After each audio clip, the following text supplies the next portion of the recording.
Imagine tube মিডিয়ায় আপনাদের স্বাগত। হংসেশ্বরী গেস্ট হাউস আছে বাঁশবেড়িয়াতে। এখানে এই গেস্ট হাউসে রেস্ট নিতে পারবেন পুজো দেবার পর। অনেক দূর থেকে কেউ আসলে সকালে ভোগের জন্য নাম লিখিয়ে পুজো দিয়ে অপেক্ষা করতে হবে, তাই গেস্ট হাউসে থাকতে পারেন। এই গেস্ট হাউসটি ভাড়াও পাওয়া যায় বিভিন্ন অনুষ্ঠানের জন্য। মন্দির প্রাঙ্গণে বিবাহ হবার কোনো অনুমতি নেই। গেস্ট হাউসে সেই বিবাহ করে দেবীর কাছে আশীর্বাদ নিয়ে নতুন জীবন শুরু করতে পারেন ভক্তরা। এবার চলো মন্দিরের পথে এগিয়ে যাই। মন্দিরের ইতিহাস অনেক, কোনটা বলি বলো?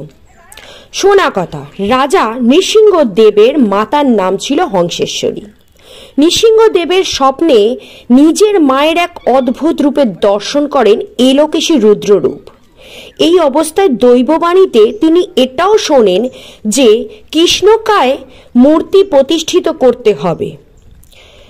আবার এটাও শোনা কথা যে ওই দেবীর মূর্তি তৈরি হয়েছিল বেনারস থেকে ভেসে আসা নিম গাছের গুঁড়ি থেকে। এই বাঁশবেড়িয়ার জমিদার বাড়ির মূল অংশ ছিল বর্ধমানের পাটুলি থেকে। রাজার পরিবারের কথা পরের ভিডিওতে জানতে পারবে। চলো মন্দির দর্শন করো, প্রণামটাও করে নিও, পারলে একবার ঘুরেও এসো।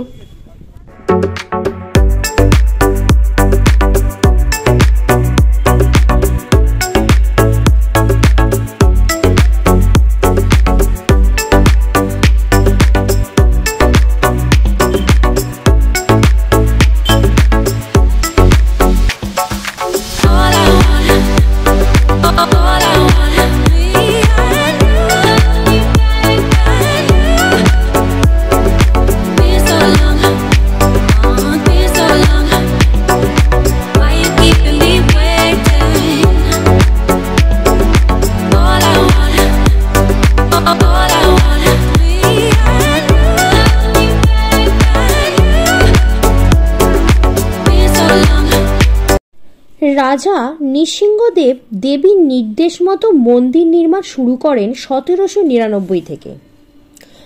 কিন্তু হঠাৎই রাজার বয়সের সময়সীমা শেষ হয়ে যায়। 1802 সালে রাজার মৃত্যু ঘটে। সেই কষ্ট দুঃখ বুকের মধ্যে চেপে রেখে মন্দিরের কাজে হাত লাগান রাজা নৃসিংহদেবের ছোট পত্নী শঙ্করী দেবী, অর্থাৎ ছোট রাজরানী। 7টি টোপরযুক্ত চূড়া রয়েছে মন্দিরের বাইরের দিকে। মন্দিরের গর্ভগৃহের উচ্চতা 70 ফুট।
পদ্মফুলের ওপর মহাদেব শুয়ে আছেন। মহাদেবের নাভি থেকে বের হওয়া পদ্মের ওপর দেবীর অধিষ্ঠান। দেবীকে দেখতে কেমন? নীলবর্ণা, ত্রিনয়নী, চতুর্ভুজযুক্ত, এক হাতে তরোয়াল আছে তো অন্য হাতে নরমুণ্ডু। আপনার নাম? আমার হচ্ছে বসন্ত কুমার চ্যাটার্জি। আচ্ছা, কোন রাজা এই মন্দির করেছিলেন? এই মন্দির হচ্ছে বাঁশবেড়িয়া হংসেশ্বরী মন্দির। বাঁশবেড়িয়া রাজা নৃসিংহ দেবরায় মহাশয় এই মন্দিরটি শুরু করেন 1801-এ। 1802-তে উনি এক্সপায়ার হন, দেহ রাখেন। তারপর ওনার সেকেন্ড ওয়াইফ রানী শঙ্করী 1814 খ্রিস্টাব্দে এই মন্দির শেষ করেন। এর আগে পাশে একটা অনন্ত বাসুদেবের মন্দির আছে, সেটা হচ্ছে রাজা রামেশ্বর দেবরায় মহাশয়, নৃসিংহ দেবরায় ঠাকুরদাদা। ওটা 1673 টু 1679। টোটাল মন্দিরটা হচ্ছে পোড়ামাটির কাজ ছিল। পরবর্তীকালে নস্কল্পীয় অর্ধেক চুরি হয়ে যায়। পরবর্তীকালে যখন এটা ASI archaeological survey of India take up করেন, তারপর ওনারা পয়েন্টিং করে দেন। তা এই মন্দির হচ্ছে হংসেশ্বরীকে, হংস হচ্ছে সদাশিব, আত্মা এবং জ্ঞান, তার যিনি ঈশ্বরী তিনি হংসেশ্বরী।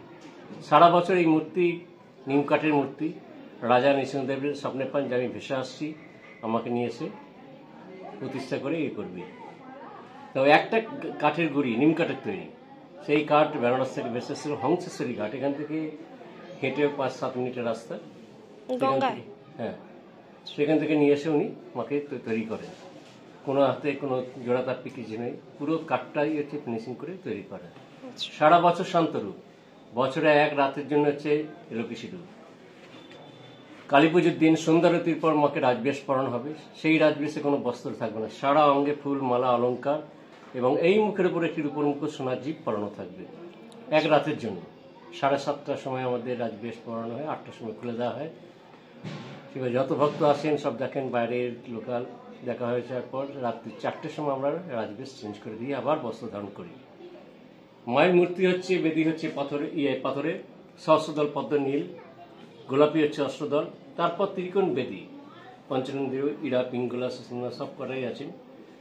তার হৃদয় থেকে, শিবের হৃদয় থেকে পদ্ম বেরিয়েছে, সেই পদ্মাসনে মা হৃদ পদ্মের উপর বসে আছেন, দ্বাদশ পদ্মের উপর।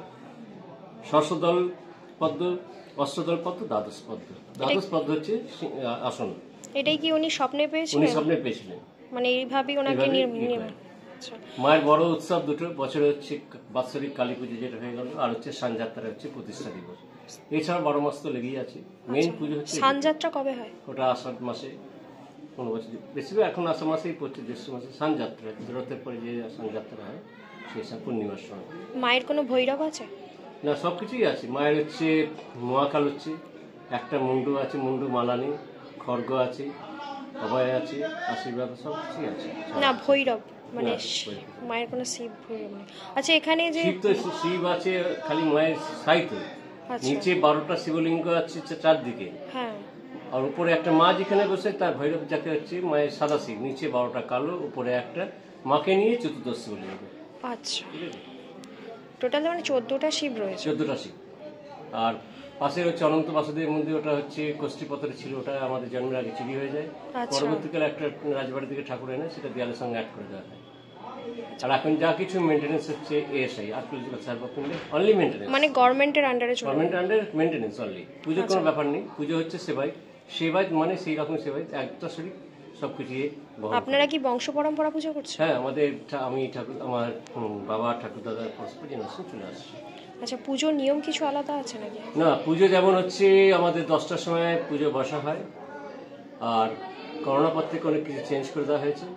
যেমন সব রানিং পুজো শুরু হয়ে যায়, 7টায় মন্দির খোলা হয়, আর 12:30টায় ভোগ নিবেদন হয়, ভোগ সবাইকে ফাইল প্যাকেট করে দেওয়া হয়। যতক্ষণ থাকে, যে কটা নাম বুকিং করা হয়, যদি এক্সেস থাকে তখন আবার দিয়ে দেওয়া হয়, যে যারা নেয়। ফোন করে কোনো ভোগের জন্য কিছু বলা হয়? আর ভোগের কুপন কটার সময় পাওয়া যায়? সকাল 7টা থেকে 9টার মধ্যে। এবার যতক্ষণ যদি 9টার পরে যদি আমরা দেখা যাচ্ছে থাকছে তখন দেওয়া হয়। আচ্ছা, এখনো কি জমিদার বাড়ি কেউ আছে বংশধর? জমিদার বলতে রাজা নৃসিংহ দেবরায় যাকে ইয়ে করেছিলেন, দত্তক নিয়েছিলেন কৈলাস দেবরায়। আচ্ছা, কৈলাস দেবরায় যে এখন যারা আছেন সব কৈলাস দেবরায়েরই জেনারেশন, কোনো ব্লাড কানেকশন কিছু নেই। 3টে শরিক হয়ে গেছে।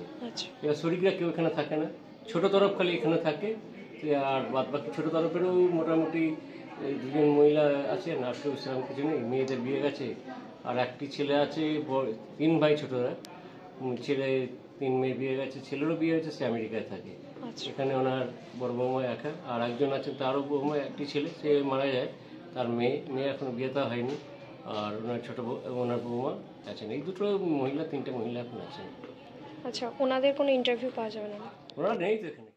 এখানে প্রতিদিন ভোগ তৈরি হয়, মাথা পিছু 50 টাকা। তবে যথেষ্ট পরিমাণ ভোগ ভক্তরা পেয়ে থাকেন। ভোগ খেতে হলে প্রতিদিন সকাল 9টায় এসে নাম লেখাতে হবে, আর দুপুরবেলা দেবীকে ভোগ নিবেদনের পরেই এখানে ভক্তদেরকেও ভোগ দেওয়া হয়। কবে যাচ্ছেন এখানে?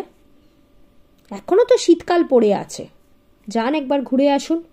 প্রতিদিন মন্দির খোলা থাকে। কালীর মতো মুখোশ পরে পূজা গ্রহণ করেন এই দেবী। বহুকালের এই অদ্ভুত নিয়ম চলে আসছে। তবে পূজা শেষ করেই মুখোশটি খুলে রাখা হয়। রাজাদের তৈরি মন্দির নহবতখানা তো থাকবেই। দেবী পঞ্চমুণ্ডীর আসনে বসে আছেন। সারা বছর শান্ত থাকলেও কালী পূজার রাতে এলোকেশি চুলে দেবীর রুদ্ররূপ প্রকাশ পায়। 12টি শিবলিঙ্গ এই দেবীকে ঘিরে রয়েছে। শোনা কথা, দেবীর মূর্তি তৈরি হয়েছে বেনারস থেকে ভেসে আসা নিম কাঠের গুঁড়ি দিয়ে। আর এই দেবীর রূপ রাজা নিজের স্বপ্নে পেয়েছিলেন নিজের মাকে দেখে। নৃসিংহদেব রাজের মায়ের নামও ছিল হংসেশ্বরী, তাই এই দেবীর নাম হংসেশ্বরী দেবী। ভিডিও শুনে চলে যাবে না, সাবস্ক্রাইব করে, লাইক দিয়ে, শেয়ার করে সবার শেষে একটা স্পেশাল থ্যাঙ্কস দিয়ে যেও, এটা আমার একান্ত অনুরোধ।